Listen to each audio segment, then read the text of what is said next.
자, 이 하이델베르크 교리문답은 총 129개의 문답으로 기록되어 있습니다.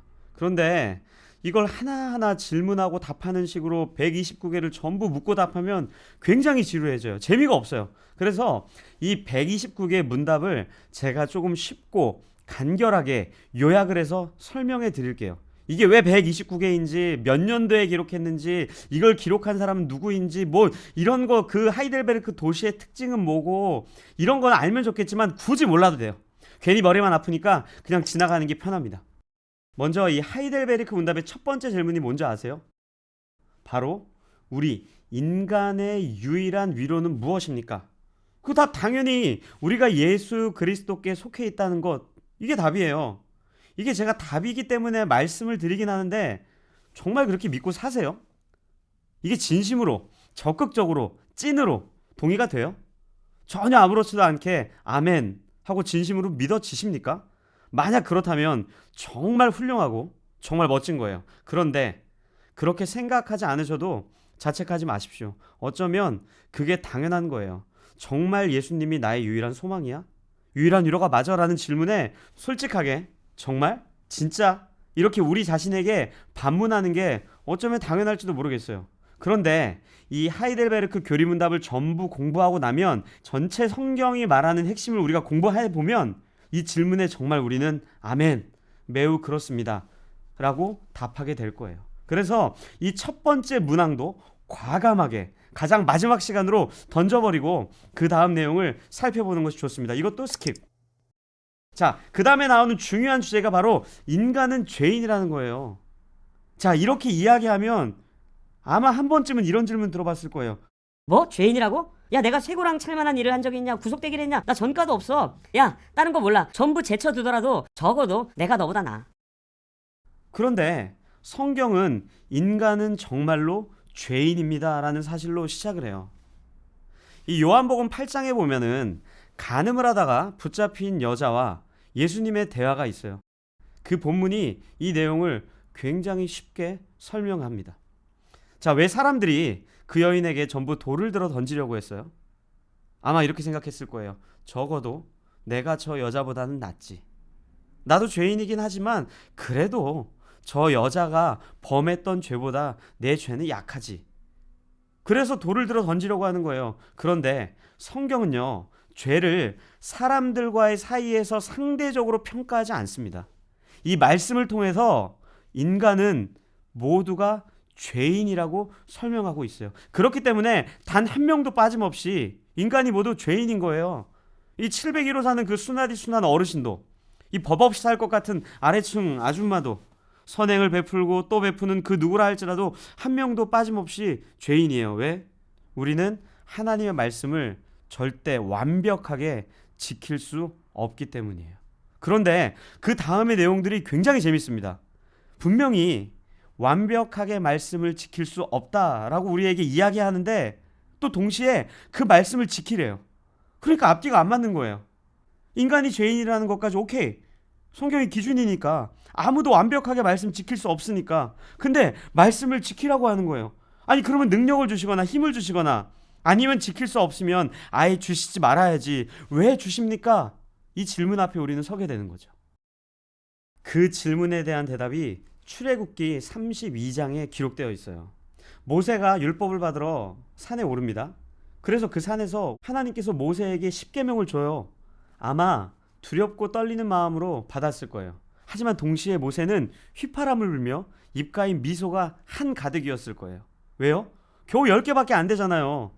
아, 그래. 다른 거 모르겠지만 10개면 지켜볼만 하지. 거뜬하지. 그런데 산에서 내려오는데 점점 이상한 소리가 들리기 시작하는 거예요. 한 번도 들어보지 못한 소리. 출애굽기 32장을 보니까 요란한 소리, 막 싸우는 듯한 소리가 들리는 거죠. 그래서 모세가 가만히 살펴보니까 자신이 하나님께 십계명을 받아오는 그 시간 동안 이 이스라엘 이 썩을 놈들이 금으로 송아지를 만들어서 그 앞에 분향하고 마치 우상을 섬기는 것처럼 하나님을 우상으로 만들어버려서 섬기고 있는 거예요. 그걸 보자마자 모세가 받아온 십계명 돌판을 부숴버립니다. 왜 부수죠? 화가 나서요? 맞아요. 당연히 화났겠죠. 근데 더 중요한 게 있어요. 적어도 10가지는 지킬 수 있을 줄 알았거든요. 100가지, 1000가지, 10,000가지가 된다면 못 지키겠지만 10가지는 지킬 수 있을 거라 확신하며 휘파람 불며 내려왔는데, 십계명에 기록되어 있는 첫 번째, 두 번째, 세 번째, 하나님만 섬기고 우상을 섬기지 않는 그 기본적인 것조차 어기고 있는 이스라엘 백성들의 모습을 보면서, 아, 인간의 존재가 이런 거구나, 하나도 지킬 수 없구나, 그러면서 그걸 부수면서 하나님, 이 약속 취소해 주세요, 우리는 지킬 수 없어요 하고 부순 거예요. 그런데 놀랍게 그 돌판을 부순 모세를 하나님이 다시 부르시죠. 그리고 어떻게 해요? 다시 십계명을 주세요. 이걸 받아든 모세가, 아니 하나님, 우리 못 지킨다니까요 라고 얘기했을 거예요. 근데 하나님이 이렇게 말씀하시는 거예요. 너 못 지킬 거 알아. 그래도 한번 해봐. 이 내용이 신약에는 베드로가 예수님을 3번이나 부인하고 갑자기 펑펑 울며 그 사실을 확인하게 돼요. 베드로가 예수님이 살아있었을 때 얼마나 설레발을 쳤습니까? 예수님, 당신 끝까지 따르겠습니다. 당신 절대 죽게 가만두지 않을 겁니다. 이 한 생명 목숨 바쳐 당신을 보호하겠습니다. 다른 사람들은 다 떠날지라도 나는 떠나지 않겠습니다 라고 했던 그 베드로가 예수님을 부인하죠. 그것도 3번씩이나. 그리고 나서 그 부인하자마자 어떻게 해요? 눈물을 펑펑 흘리는 거죠. 그 눈물은 베드로의 이런 고백이에요. 주님, 내가 당신을 위해 목숨을 바칠 수 있을 줄 알았는데 가만 보니 저는 절대 할 수 없군요. 저는 죄인이군요 라고 고백하는 장면이 그 눈물을 터뜨리는 장면이에요. 그런데 부활하신 예수님이 어떻게 하죠? 베드로를 찾아오시잖아요. 그리고 뭐라 그래요? 괜찮어, 한 번 더 해봐. 괜찮어, 포기하지 말고 끝까지 해봐. 이게 하나님께서 우리에게 하나님 말씀을 완전히 지킬 수 없는 죄인이지만 그래도 한번 해봐 라고 우리에게 말씀하는 성경의 중요한 내용이에요. 우리는 할 수 없어요. 하지만 수백 번, 수천 번, 수만 번 하나님의 말씀을 지키려고 수없이 노력해야 됩니다. 그럼에도 불구하고 우리는 할 수 없어요. 또 노력해야 돼요. 할 수 없어요. 또 노력해야 돼요. 야, 근데 여기서 굉장히 하나님 앞에 원망하는 질문이 하나 들 수밖에 없어요. 아니 하나님, 그러면 처음부터 인간을 만드실 때 죄 안 짓게 만들면 되지, 왜 죄 짓게 만들어가지고 처음부터 완벽하게 만들면 되지 왜 완벽하게 만들지 않아가지고. 우리 이렇게 생각하죠. 자, 그럼 제가 여러분들에게 질문을 하나 드릴게요. 1번, 인간은 선하게 태어났을까요? 2번, 아니면 인간은 처음부터 악하게 태어났을까요? 3번, 선하지도 악하지도 않은 상태인데 살면서 선해지거나 악해진다. 여러분들 뭐가 정답이라고 생각하세요? 정답은 1번입니다. 인간은 선하게 태어났어요. 그 증거가 창세기에 분명히 하나님이 인간을 만드시고 참 좋았더라 라고 말씀하시잖아요. 죄인을 만들어 놓고 좋았더라고 말씀하셨겠어요? 아니란 말이에요. 분명히 완벽하게 아름답게 만들었는데 그 무엇과도 비교할 수 없는 존재로 만드셨는데, 심지어 얼마나 사랑하셨는지 그 피조물에게 창조주가 자유라는 것을 허락하시는데 인간은 그 자유를 죄로 바꿔먹어버린 거예요. 그런데 진짜 큰일이 이제 시작됩니다. 그냥 죄인이라는 것으로 끝나는 것이 아니라 하나님이 그 죄에 대해서 심판하시겠다는 거예요. 왜요? 괘씸해서? 열받아서? 그게 아니라 하나님이 죄를 싫어하기 때문에 그래요. 하나님이 죄를 미워하기 때문에 그래요. 시편 5편 4절 5절에 보면 하나님은 죄를 기뻐하지 않습니다. 악이 주님과 함께 머물지도 못합니다. 오만한 자들은 주 앞에 설 수 없습니다. 그럼 우린 여기서 놀랄 수밖에 없죠. 심판? 아니 근데 여기서 잠깐, 하나님 좋은 분 아니에요? 하나님 사랑이시잖아요. 그런데 무슨 심판이에요? 그냥 봐줘야 되는 거 아니에요?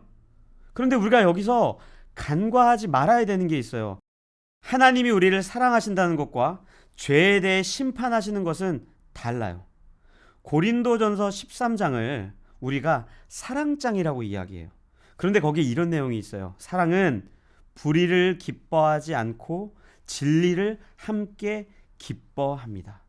그러니까 하나님께서는 우리의 죄에 대해서는 반드시 심판하시는 거예요. 왜요? 우리를 사랑하기 때문에. 죄송하지만 그 심판의 내용이 뭐죠? 죄의 삭은 사망이요. 이제 망한 거죠. 끝난 거예요. 왜? 죄의 삭은 사망이니까. 그런데 하나님께서 여기서 우리에게 피할 길을 주신 거예요. 그 피할 길이 뭡니까? 구약에 기록된 제사처럼 어떤 짐승의 제물을 통해서? 아니죠. 그 타이밍에 바로 예수님이 등장하는 거예요. 여러분들 혹시 창세기 22장을 보면 모리아라고 하는 산에서 아브라함이 아들 이삭을 바칠 때 하나님께서 그 손을 막으시는 거 기억나세요? 그때 막으셔서 뭐라 그래요? 됐다. 그리고 뭐라 그러세요? 내가 준비한 숫 양이 있어. 그게 바로 우리의 유일한 소망이 되는 거예요. 자, 우리가 교리 문답을 시작할 때 처음에 멀리 던져버렸던, 스킵했던 첫 번째 문답이 이제 아주 조금 이해가 되세요? 분명히 하나님은 심판하실 건데 하나님 좋으신 분이잖아요. 그렇기 때문에 우리의 죄를 용서하는 방법으로 예수 그리스도의 죽음으로만, 예수님의 대속으로만 가능한 거예요. 그래서 하나님께서 우리의 죄를 심판하시되 하나님 당신의 아들을 통해서 우리를 사랑하신다는 것을 표현하는 것을 유식한 말로 예수 하나님의 공의라는 뜻입니다. 하나님이 누구세요? 창조주시잖아요. 구원자시잖아요. 온 우주의 주인이시잖아요. 그냥 온 우주의 대빵이라는 뜻인데 그냥 그분이 죄를 용서하려면 야, 내가 대빵이니까 내 마음대로 니네 다 구원이야. 이 한마디 하셔도 되는 분이에요. 충분히. 왜요? 주인이니까. 그런데 그렇게 하지 않고 죄에 대한 대가를 우리에게 넘기지 않고 하나님의 아들에게 다 전가시키셔서 대신 죽으시고 부활하셔서 우리를 구원하시는 것이 바로 공의. 그래서 우리가 찬양을 할 때 예수 하나님의 공의, 이 찬양을 고백하는 거예요. 이 놀라운 비밀을 우리는 어떻게 알게 되죠? 저 같은 목사가 알려줘서, 아니면 친한 친구가 알려줘서? 반은 맞고 반은 틀린 겁니다. 왜냐하면 이 성경을 통해서 우리는 그 사실을 알게 되는 거예요. 그렇기 때문에 우리의 죄를 용서받고 구원을 얻는 것이 예수님의 일방적인 사랑, 그 공의를 이루시기 위해 죽으시고 부활하신 십자가의 사건이 아니라 우리가 예수를 잘 믿기 때문에, 우리가 예배를 잘 드리기 때문에, 우리가 열심히 뭔가를 하기 때문에, 우리가 열심히 헌신하기 때문이라고 생각을 한다면 십자가의 사건, 그 예수의 공의를 무가치한 것으로 만드는 것일지도 몰라요.